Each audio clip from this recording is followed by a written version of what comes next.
The next problem, the only difference relative to the first couple of problems in this series, is that we have a reliability now which is not at 90%. Remember, all of the C10 loads as specified in the bearing tables, those are taking 10% failure or 90% reliability, and here we want 97%. So to use this, we're going to apply the Weibull distribution using values from table 11.6 in Shigley, and we'll see what we get. So this 2/8 series deep groove, that's a single row 200 series. The 8 tells us it is a 40 millimeter bore.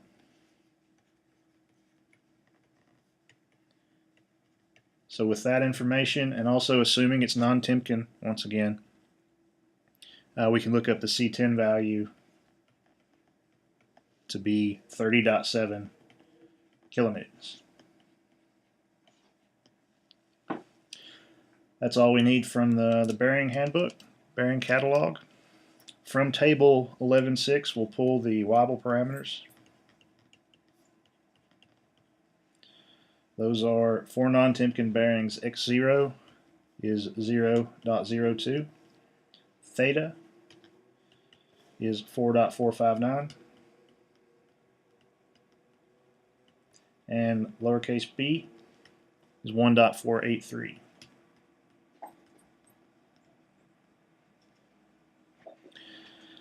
And that is just about all we need to put into the equation. I'm going to actually assume a load factor.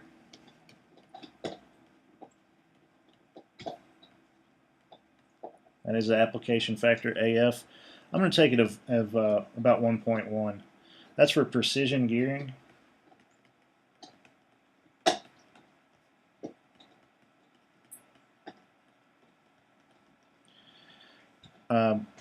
And that's a reasonable assumption, I suppose.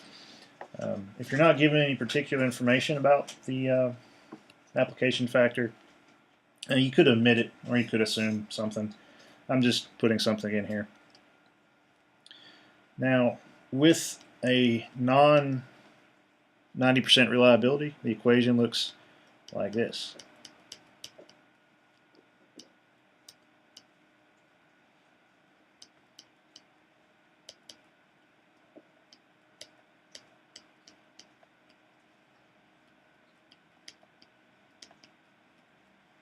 You could, of course, set this up really quickly in Excel because for non-Timken, these 3 parameters don't change. If you had Timken, it's just, again, 3 parameters that don't change.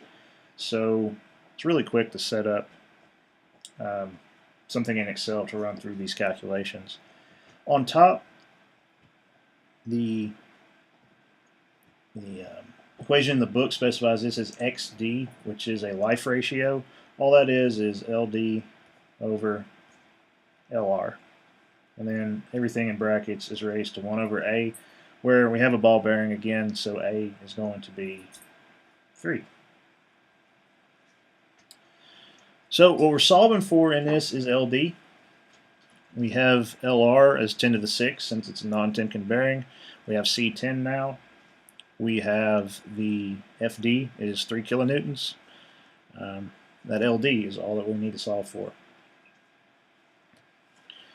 So C10 was 30.7 kilonewtons. The application factor I'm taking is 1.1. FD is 3 kilonewtons. LD I'll be solving for. LR is 10 raised to the 6. And then we have all the parameters for the distribution here.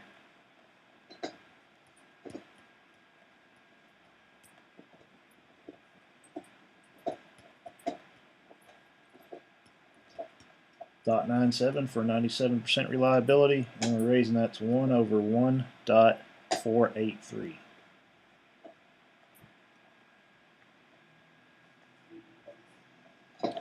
Raised to the 1/3. Solving that for LD,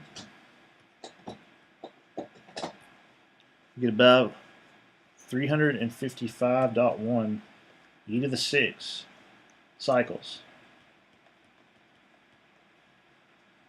Divide that by the RPM, which is 1050. Divide it by 60, the conversion factor. We get a life in hours equal 5,636,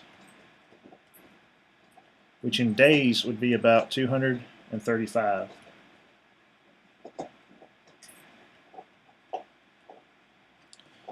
So for this application, this bearing requiring a 97% reliability, we get about roughly 2/3 of a year of continuous 24/7 use, which is, depending on your application, that may be a very suitable life.